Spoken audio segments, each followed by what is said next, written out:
à tous. Aujourd'hui, le conflit invisible. Tenez donc ferme, ayez à vos rangs la vérité pour ceinture, revêtez la cuirasse de la justice. Éphésiens 6 au verset 14.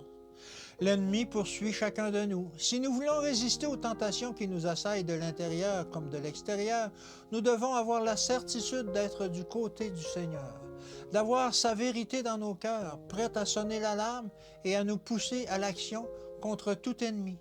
Sans cette défense, nous serons parmi les ennemis invisibles, comme un roseau courbé par la tempête, agité par les vents et secoué en tous sens.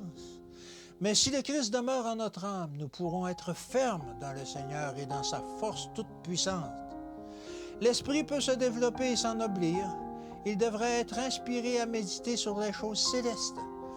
Nos capacités devraient être cultivées au maximum, sinon nous n'atteindrons pas les normes divines. Si l'esprit n'est pas dirigé vers le ciel, il devient une proie facile pour les tentations de Satan. L'ennemi le presse à s'engager dans les projets et à des entreprises terrestres n'ayant aucun lien particulier avec Dieu.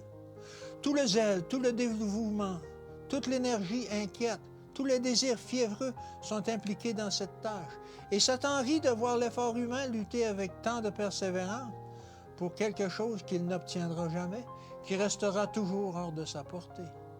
Par certains côtés, nous devons être indépendants et compter sur nous-mêmes. Mais là, l'ennemi nous attend avec ses pièges trompeurs et l'orgueil prend la place de l'humilité. Quand vous et moi comptons sur nos propres ressources, notre propre sagesse et les desseins de notre cœur, nous essuyons finalement la désillusion, la honte et la confusion. Nous marchons vers une victoire certaine seulement si nous nous unissons étroitement à Dieu et portons toute l'armure de la justice.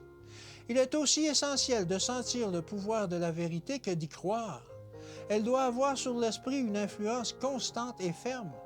Mais on favorise les rêvasseries qui bloquent la voie aux principes solides et sérieux du ciel. Nous donnons la préséance aux choses de cette vie plutôt qu'aux intérêts de la vie future, immortelle. L'ordinaire et le terrestre suent le sens de l'éternel. Il n'y a qu'une sauvegarde contre les séductions et les pièges de Satan. C'est la vérité, telle qu'elle est en Jésus.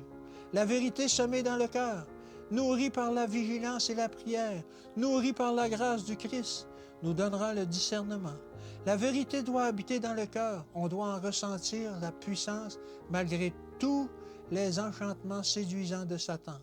La vérité peut purifier, guider et bénir l'âme telle que doit être votre expérience et la mienne. Que Dieu vous bénisse et qu'il vous garde. Et à demain.